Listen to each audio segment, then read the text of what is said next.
Hey, welcome to the Drip and Stone podcast, a podcast where two friends raise a glass and have a conversation. I'm Nick. I'm Kyle. Kyle. Hey, man. How's it going? Not too bad. How are you? Oh, I'm doing really well. It's an odd recording day for us, and we're recording through the magic of the internet, so it's a Sunday for us. Yeah. Enjoying the weekend? So far, yeah. It's a Sunday, so unfortunately the weekend is slowly or quickly, I don't know which, coming to an end, but that doesn't mean that we can't share a pour together and have a conversation. Heck yeah. You want to do that? Yeah. I mean, we're set up here to do it, so might as well.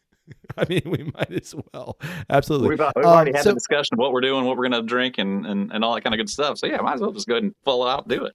You never know what's going to happen. I am here lately, am into exploration of different kinds of distilled spirits. Ooh. And this happens from time to time where, I feel like you kind of get into I've had all the brown liquid that I want right now, and I want to try some other things. Agree. Something that I've become interested in here recently is the world of mezcal. Do you know about the world of mezcal? I'm aware of it. Mezcal is a distilled spirit from an agave plant. Yeah, south of the border. And the most popular mezcal is tequila. Correct. Yeah, because all tequila is mezcal, but not all mezcal is tequila. Yeah, one of those fun things. Yeah, exactly.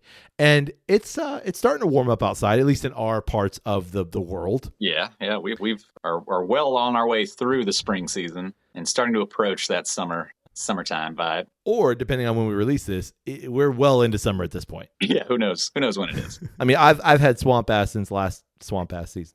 It's year round down here. I'm in the whiskey cave, and I've got the fan off just for sound purposes, and it's heating up real quick. But I bring this up because, well, you and I both know we're going to do a mezcal, but one of my favorite cocktails as a whole, and I think I don't know if I can speak for you, but I know a favorite cocktail of yours is also the margarita. Yeah, man, it's an absolute summer classic. And what's better than a distilled spirit and some lime and a little bit of sour notes going on there? Some agave syrup. Hell yeah! So before we get into this, what is your quintessential margarita recipe? Like, what are you doing? I mean, I'm traditionally going to be using a tequila, and then I do that with some lime juice, fresh if preferable if you can make that happen. I like to do a little bit of Cointreau, a little bit of agave syrup, some shake on some ice, give it a pour in a nice little rocks glass. I'm not necessarily what's the glass that you normally see it in, like the tub glasses. Yeah, I actually kind of like my margaritas in a rocks glass personally. But it's got to have salt on it. Got to have salt on that rim. Honestly, exactly the same. For me, it's I'll give you the specs. It's 2 ounces of tequila. Yep. It's an ounce of Cointreau. Yep. Maybe a 3/4 ounce, depending on where I'm feeling, and then an ounce of lime juice. I prefer fresh lime juice, and but like you said, if I don't have it, I'll use the bottled stuff. Although, it's kind of lifeless, and right. Depending on if I want just a touch of sweet, I usually go with like a turbinado cane sugar simple syrup or something like that. Because I don't have agave syrup in the house, so usually that's what I go through. Although I did make one recently with maple syrup, and it didn't change the flavor profile, but it was fantastic. I too want mine in a rocks glass. I don't want that. I don't know what you hold the stem and it's got it's like a Manhattan. Yeah. Is it a Manhattan, like a Cosmo glass? I don't know. I enjoy a coupe glass, but it's the oversized aspect of it, the bathtub. I mean, I'm not opposed to a coupe glass, but that doesn't really once you put the ice in that, you're getting 2 or 3 sips of a margarita. Right. The coupe glass doesn't need anything else in it. It's just the cocktail in it. Nah, for me, I want a rocks glass. I mean, and if I'm gonna make me a big boy, I'll put it in a beer glass, a big beer glass. If you're going to do a double. Oh, yeah. Man, listen, if you're screw it. We're sitting by the pool today. And by sitting by the pool, I mean by the pool today. I don't want to have to get up in a half hour and make another one of these. Half hour? 5 minutes. Margarita. There it is. So I'll put that in a big beer stein kind of glass or a lager glass. Yeah. But that's not what we're doing today. No. Today we're doing straight up mezcals. What's your experience with the mezcal? It's brief at this point in time. Obviously, like aware of it, but don't have much of a history with it. And with the margarita experimentations we've been doing at the house here recently, me and the wife wanted to experiment with some mezcal, so we bought a bottle. Yeah, same for me. Like I know I've had mezcals. I know a little bit about mezcal, but I haven't had enough to say like, I really like this or I'm not a big fan. And I haven't had enough experience with different varieties to really like, I don't know, have a breadth of knowledge, but I'm wanting to explore that as we said earlier. Indeed. So you want to get into it? All right. I say we go with the Glencairn. What do you think? Yeah, I'm still gonna do a Glencairn just for the purposes of pure exploration. Liquid investigation. Yes, yeah. I still want to be able to, get the nose, get a nice swirl on it, really open up the palate. And I just don't think you can do that with anything better than a Glencairn. As much as we've already just talked about the margarita, and I'm sure we're going to do a margarita episode, but I feel like in order to truly taste the spirit itself, it has to be neat. Yeah, for sure. Get it full force. What are you bringing to the table? What are you trying? I've got the Dos Hombres Mezcal Artisanal. Ooh. Apparently, it's one of those celebrity bottles, which I don't know why is so popular with tequila and I guess mezcal. I'm not sure who the first guy is. I want to say it says Aaron Paul, but I'm not sure who that is. But the second guy is Bryan Cranston. Bryan Cranston and the guy who plays Jesse. Are they both from Breaking Bad? Yeah, both from Breaking Bad. Gotcha. I think, okay, so I think what like the celebrity mezcal and tequila game is really based on like accessibility and how easy it is. I don't want to say it's easy to make this product, but it's not aged as it is like with a bourbon. So it's a little bit of a faster turnaround. And I think it's just one of those things like it's easier to make this right now. So that's the easier business. I don't know that for sure, but like, wouldn't you say the same thing with gin? And I can't name you a celebrity gin off the top of my head other than Ryan Reynolds, Aviation. Yeah. But I think like gin is not as popular here in the US. Like there are, a lot of people who love gin. Sure. But like tequila and mezcal is more popular here in the U.S., I think. And I think it's just I could riddle off 5 or 6 tequilas. Easy. But anyway. And which bottle are you bringing to the table, sir? So I'm actually bringing a bottle courtesy of our friends at Flaviar. And this is the 400 Conejos Mezcal, also a product of Mexico. You can see I've got the little taster from Flaviar. This is also, like on yours, it says Joven, Joven, or Joven, maybe, because it's Spanish. And I think that's just the type of mezcal. But yeah, that's the 400 Conejos is what I got. Nice. Thanks, Flaviar. Yeah, you got an ABV on yours? Yeah, I do. It is 42. Mine's 40. You ready to get into it? Let's do it. Mine's not going to sound as nice. No sound. Sounded amazing. Did you pour? I poured. Me too. Ooh, woo, woo. Hey now. Mezcal is in the air. Man. Like I got it on my hands. That smells fantastic. Yeah. It smells like a barbecue. Holy crap. I'm going to rub that in. So my experience with mezcals is that they're generally on the smoky side. I know they don't have to be technically, but everyone I've had so far is a little bit smoky. It's because they roast the agave, correct? Correct, yeah. Does yours have a tinge of color to it? No, mine is just clear. Yeah, no, mine too. I looking at it in the video, I thought yours had like just slight yellowing to it. Yeah, no, mine's the same way. Mine just, you could tell me it was water. I believe. Yeah. Oh yeah. Well, not on the smell because like I ain't drinking water that smells like pungent. It's pungent. Man, for me, it's super peppery. It's like it's smoky and peppery. That smells fantastic. We tried this for the first time yesterday. The prominent note was leather. Oh, like shoe leather. Yeah, like boot leather. Yeah, I get the same peppery sense that you're bringing, and just kind of like that traditional tequila agave note is kind of subdued, It's Yeah. definitely there. You would definitely, know that this is a mezcal, but it is kind of like off to the side. Whereas like I feel like traditionally, like you smell like a pure tequila, and it's more like quote unquote smells like a margarita, and it just has like Yeah. that almost like you can already like smell the salt and lime going along with it. See, what's really interesting in sipping these spirits neat, for me anyway, is that like I almost prefer a lower quality tequila in my margarita. In that, like, and when I say lower quality, I mean like a Jose Cuervo, because Sure. it has like that, to me, what is now a quintessential margarita taste Right. in the tequila. Obviously, we've done tequilas on the pod before. I think we've done one or two.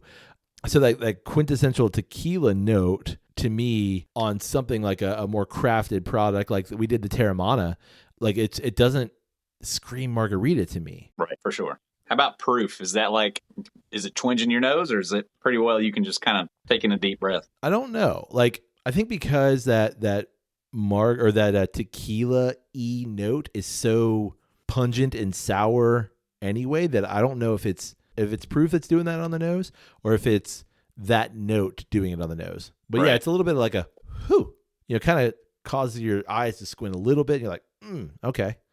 What about you? I mean, there's definitely something like from the alcohol that's giving it, some sort of a different like aroma that's different from whiskey. Definitely. Like this one, it seems to be more like trying to think of a word that's not off-putting, like Medicinal? acetone.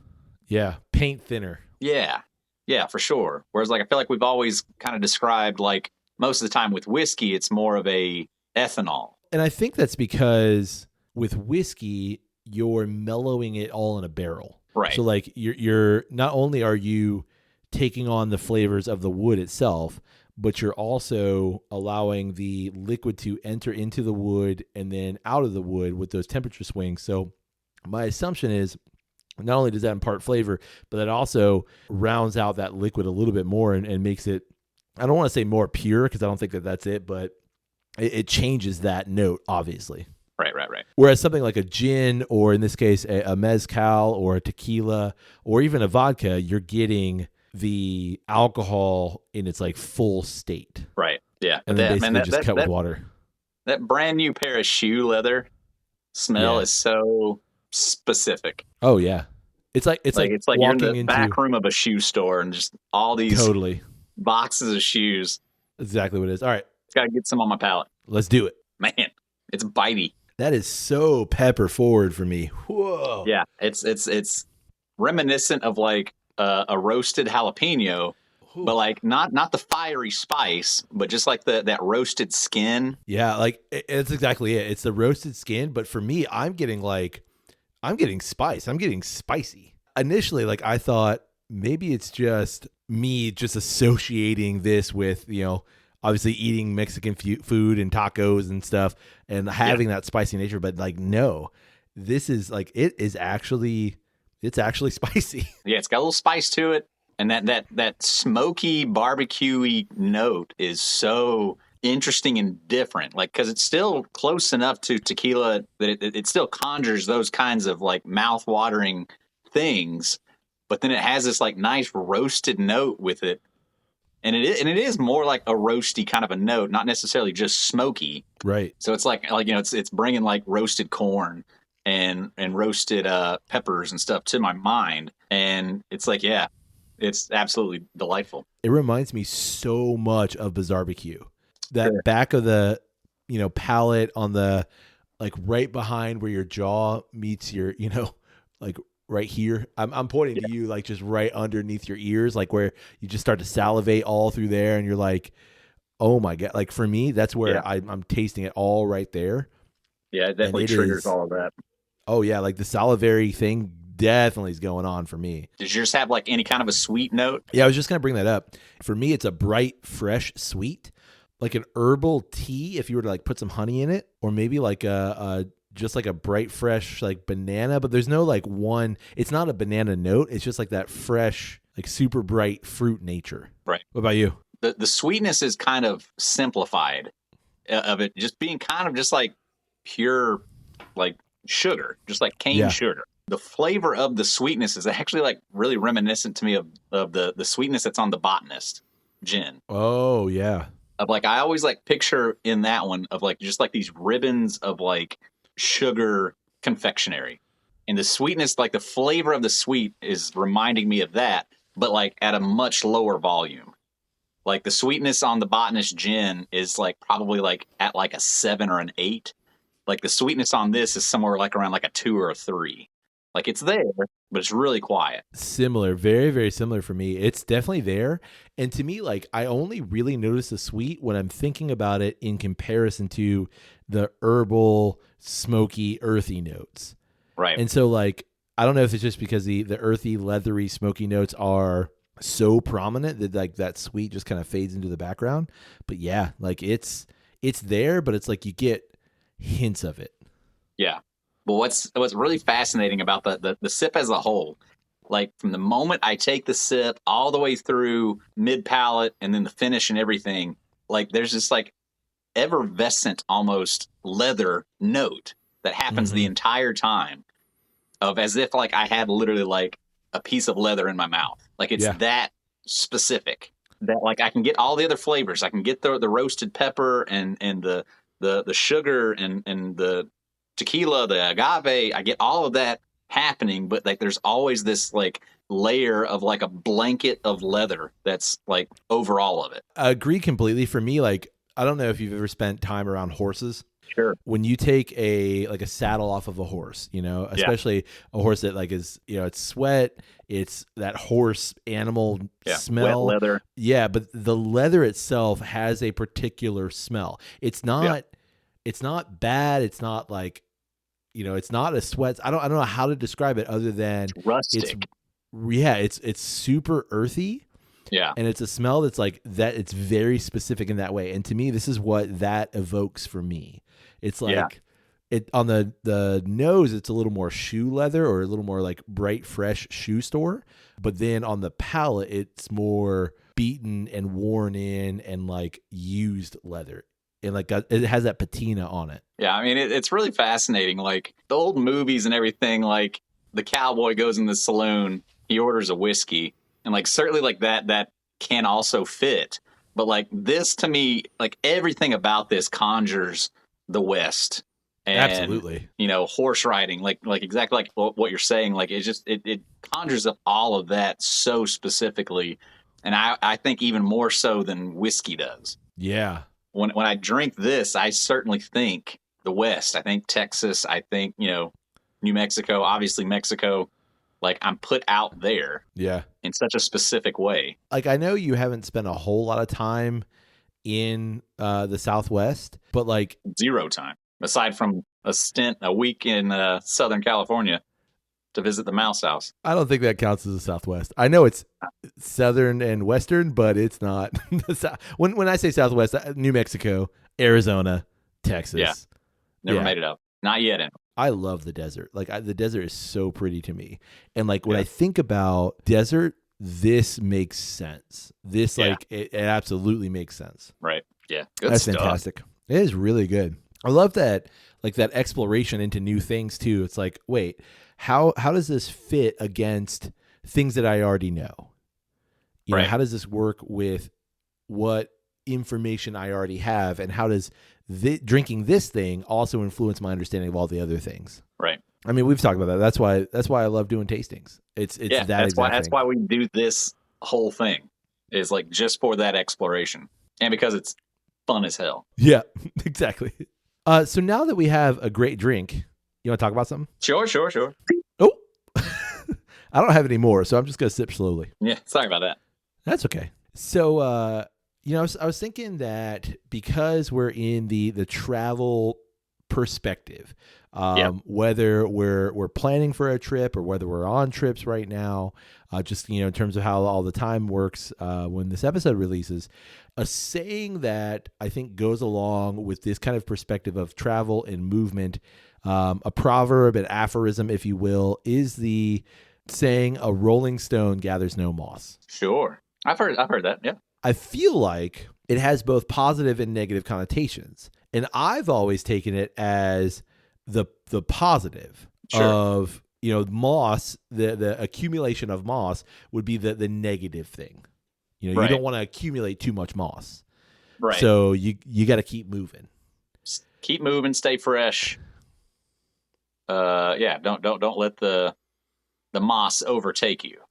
Right. So that's always been my take. Yeah. But I was reading a post about this, and you got a spin on it. Yeah. So the spin was that because the moss in context symbolizes like accumulation. Obviously, a moss accumulates on a tree, accumulates on a rock or whatever. Right.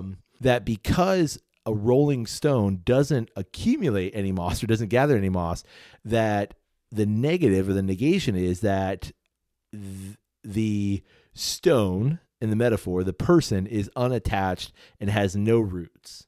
And that's Sure. a negative thing. Yeah, I can see that. So it just got me thinking about like that proverb and that idea of how this one thing can be both a positive and a negative. Yeah. I mean, and I think as a great proverb should, you can relate to both sides of it and see both arguments. And, is it an issue of balance? Is it trying to get just the right amount of moss before you continue rolling? Or, does movement entail removal of the moss? Can you bring some of the moss with you?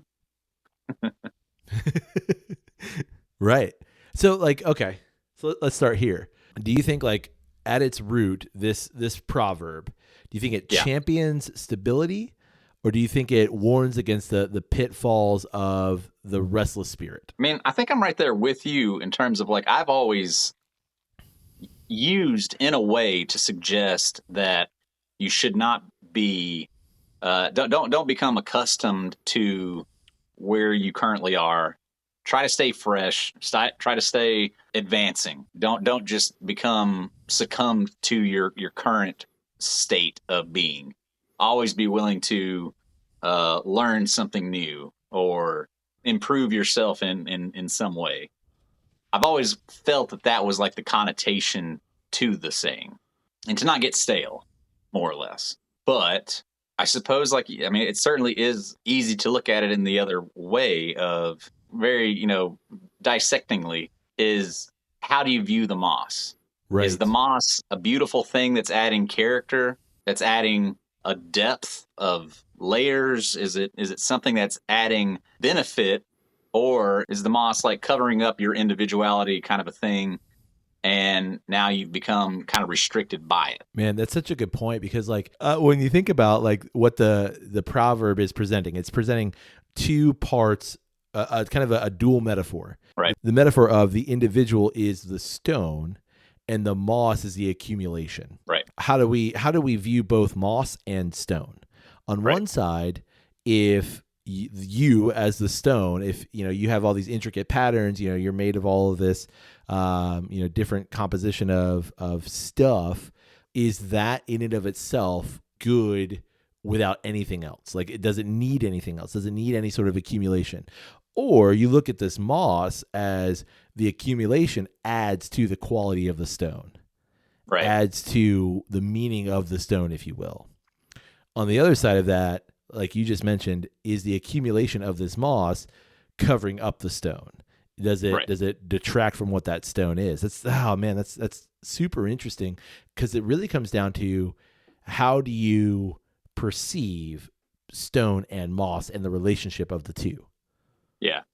I mean, is there any benefit for the stone of the moss? Like, does it provide protection? Does it in any way preserve the stone? I don't know, but I think it's just like that's like kind of the crux of it, is how do you view the moss? Is it something that adds depth and beauty, or is it something that is restricting and covering and not allowing you to be what you are? So I think it's like it comes down to like the moss is either this version of stagnation or version of growth. Stagnation because you're in one spot and you've accumulated that moss, which in that context is ugly. or you've stayed in one spot and you've accumulated this moss, and that's beautiful because now you have all this moss, and that's cool. Yeah. I mean, I could definitely see an argument for both, because it's like, yes, like, you don't want to be stagnant. You don't want to be stale and have things overtake you because you're unwilling to move. But at the same time, I think you could also look at like growing roots, and settling down is also, I think, also a proverb that people look to aspire to, in terms of once you get your nest built and you settle into it, and you want that to uh, grow and become just as much a part of you as your individual stone aspect is anyway. Yeah. I think what's really why I'm drawn to this proverb as well is that it's not one of those proverbs that's a universal truth. It's not one Sure. of those like the golden rule kind of thing. Right. And to me, this is what makes it one of my favorite, and dare I say, maybe even one of the best proverbs, is that what it does is it becomes a catalyst for self-reflection. Right. And I think that like that's what a good, in this case, proverb does, is that it presents both the sayer of the proverb and the hearer, if you will, with this like, okay, how do I perceive this? What are the next questions do I need? Right. Yeah, it's kind of reminding me of like the parable of like the guy that like all this bad stuff keeps happening to him, and like people come to him and say, "Oh man, that thing happened. Like, well, that's awful." And he says, "Well, I don't know yet. Maybe that is awful, but maybe it's actually a good thing." Right. And it's almost always turns out to be a good thing. Like it looks like it's this awful, horrible thing that makes you so would make a lot of people just give up and stop trying. But the guy's like, "Well, I don't know. Maybe it's bad, but maybe it's good." It's kind of reminding me of something like that. Of like, yes, like a rolling stone will gather no moss, but at some point in time, it's okay to grow that moss and to settle in and accept it. But at the same time, you don't need to fear being overtaken by the moss. If that's starting to happen, you can just roll along. What you just said, like, man, just sparked this kind of thing in my mind of like, have you ever rolled a big stone? Sure. It takes a lot of effort. Yeah. Yeah, Like absolutely. you pick up like you pick up a big rock and you got to move it from A to B. It takes Or you a got lot of to effort. clear a lot of the stuff out of the way first to loosen it out. Exactly. So I'm thinking like the kind of cataclysmic event that might take for that rock to move. Kind of what you just mentioned, that kind of story of, in order for a rock to come loose from like a high place, a cliffside or whatever, like something has to happen for that rock to be dislodged. Or right. If the rock is, let's say it's by the ocean, like some sort of big wave or big seismic activity has to come along to move that rock, or something has to happen. So that thing that happens can also be something that can be seen as a negative as well. Right. That like this thing, like that just shook the rock, the individual, to their core and made them move. So right. it isn't always a positive. Yeah. Got to wait and see. Well, you got to wait and see. And I just think about like how many stories and how many like personal stories is it like people are running away from something. They think they're running to something, but maybe they're running away from something. So that idea of, not gathering any moss then becomes a negative because, sure, they're not accumulating these things, but you're never really truly figuring anything out. You're not, I guess, confronting the thing that has pushed you along, that's made you move. Right. So for me, I think like ultimately it's the self-reflection aspect, and it offers a kind of a constant reminder of these perspective of long-term choices too, and consequences. Right. Yeah. And just assessing your moss. Right. Do you enjoy your moss? And if not, maybe it's time to roll on. Right. And this isn't about limiting potential either. Like, yes, you are a stone, you have gathered moss, but that's not a bad thing. Right. Or, I think you could also kind of read it as like like a journey of right. Like, maybe the goal is to achieve moss. maybe that's what you're trying to do. But right now you're a young person, you're rolling through life. you haven't had the opportunity to grow moss. That's where you're trying to get to, but you've got to find the right spot for you to settle down. Yeah. And on the other respect, you're older in life and you have grown moss, and now you need to shake that off. Like now it's time to roll again and figure some more things out. Right. Oh man. That's so good. Yeah. I love things like that. Yeah. Good stuff. Well, on that note, you got anything else? I've got a sip of mezcal left that I'm going to sit here and enjoy. Okay. Well, I'm going to ask you about your final thoughts on it, the mezcal. Yeah. Uh-huh. So what are your final thoughts on the mezcal? Oh man, didn't see that coming. I mean, it's that time of year. Like it fits really well with this, starting to tiptoe into the summer season. It's reminding me of everything that I love about the summer. I mean, it tastes like a hot summer day in the best way imaginable. Man, I don't know if we did a single tequila last year. I feel like the tequilas that we did were like 2 years ago. Yeah, I think they were. Like we did a tequila tasting on a boat at some point in time. And like every time I start to tiptoe into tequila and mezcal, it's always like, oh yeah, no, this is like a whole new thing to dip into. And for whatever reason, I always gravitate back to the whiskey. But this is definitely like another door open and just a little bit further into that world that I really enjoy experimenting with. So cool. Well, we'd love to know what you think about mezcal as a whole. What brands have you had? Yeah, go ahead and like hit us up with some recommendations that we can start looking out for, and gonna open and expand our minds into the mezcal scene. Yeah, and I want to know, what is your favorite margarita recipe? Give us the specs. For sure, it's just that time of year. It truly is. Yeah. Lime, tequila, or mezcal, and a couple of other things, and you are in business.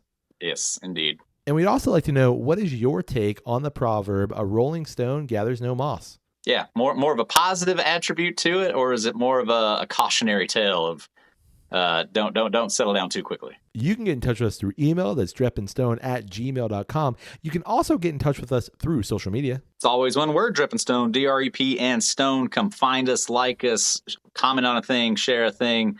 We'd love to hear from you. We'll get right back to you. Yeah, and check out our tastings that are going on. You can find that all over social media, too. Those are a lot of fun. We're having a lot of fun doing those. Oh, man. Maybe we need to do a tequila one. Oh, we probably already have. If not, we will. It's a good idea. It's a good idea. Tequila and Dunkin' Donuts. Doesn't work. Don't work. Awful. And we'd love it if you support the podcast, and you can do so through rating us wherever it is you find great podcasts like this one. You can support us on our Patreon page. That's patreon.com/drepandstone. A couple bucks here and there helps keep the recording machine recording and the fan on and the AC on full blast. We need it. You can also help us out by going to flaviar.com using the promo code DSP10, DSP10 for $10 off a $100 order. You can use that for shipping. You can use that for buying a special birthday bottle, whatever it is that you'd like. Heck yeah. And finally, we'd love it if you tell someone about Drep and Stone. Yeah, just let a buddy know. Yeah, you're at the pool. Yeah, working on your cannonballs. Right. You come back up to the surface, and there's a person standing there. And they're like, "Hey, I'm at this pool too. Your cannonball practice has got me soaked, and I was just here sunning." Well, that's okay, man. Like rate my cannonballs first of all. 1 to 10. What did you think? 7.5. I think you could use a little bit of work, but you're doing well. Not bad. I'll take it. Okay. What are you listening to right now? Well, now that my earbuds are broken because they're drenched, I was listening to a podcast called Drep and Stone. Have you heard of them? Yeah, I have. No, they're great, man. That's good stuff. Let's go get a drink. What do you think? All right. Sounds good. Let me dry out. Well, me too. It's that easy. That was super easy. Everyone's confused now. Just tell someone about Drep and Stone. That's what we're trying to say. Yeah. You'll have way more success than we do. It's way easier than we make it look. I promise. It's way easier. On that note, hey, buddy. Hey, buddy. May your glass overflow. And your ass never show. Cheers, buddy. Cheers.